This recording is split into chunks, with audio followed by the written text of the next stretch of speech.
and inclusion policies at companies across the country now may be at risk of being interrupted after a group of lawyers and investors are considering using corporate law to challenge DEI policies, claiming they may have deprived shareholders of talent and violated employment laws. It's a fascinating twist. The radical left Marxists are having their cultural revolution in America, whether you are aware of it or not. But I'm asking, do you know if I'm white?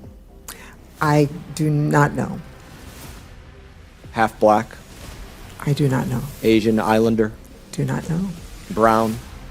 Latino? Shouldn't matter that I'm half Mexican.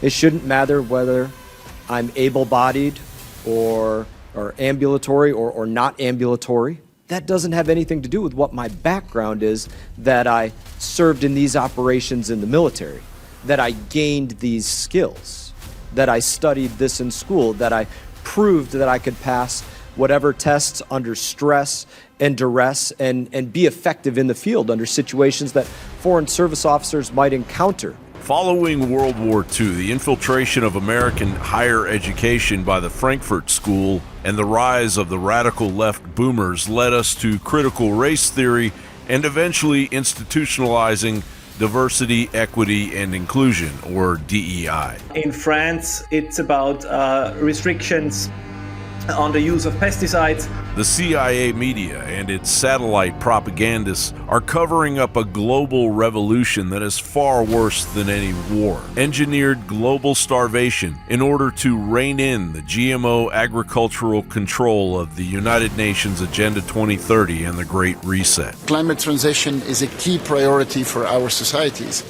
We need to make sure that our farmers can be a partner in this. With our new climate and nature plan, we focus on the following three things.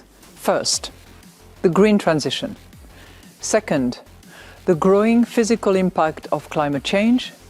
And third, the risks from nature loss and degradation. Our peaceful and united Europe is being challenged like never before by populists, by nationalists.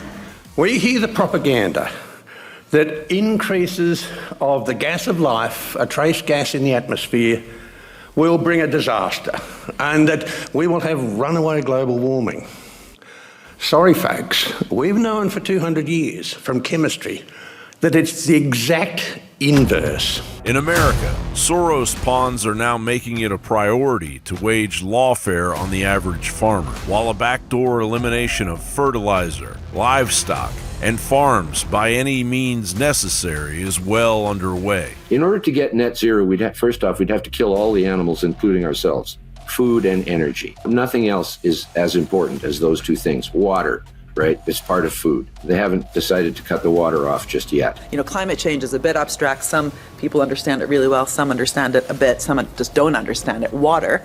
Every kid knows how important it is to have water. When you're playing football and you're thirsty, you need water. 4 billion of us depend on nitrogen fertilizer, which they now say is bad because it's a greenhouse gas or whatever. And in particular, what the net zero movement does is it ignores the benefits of fossil fuels and it exaggerates the negative side effects. That's the key thing that's going wrong. Fossil fuels are crucial to the availability of food for 8 billion people in two ways. So anyone want to suggest what are the ways in which fossil fuels are crucial to food? Fertilizer, so that's one. So modern fertilizer is derived from natural gas. We cannot feed 8 billion people without plentiful fertilizer. Before natural gas, we were trying to use bat guano. That was our best fertilizer. Bat guano didn't scale very well to 8 billion people. Natural gas is crucial. There's nothing close to natural gas in terms of fertilizer. Meanwhile, a tsunami of illegals is slowly reintroducing screwworms and hoof and mouth disease to American livestock our ancestors tenaciously battled with and eliminated from the U.S. Our nation is running out of time. No one wins in a war against the farmer. Everybody starves and everybody dies. John Bowne reporting for InfoWars.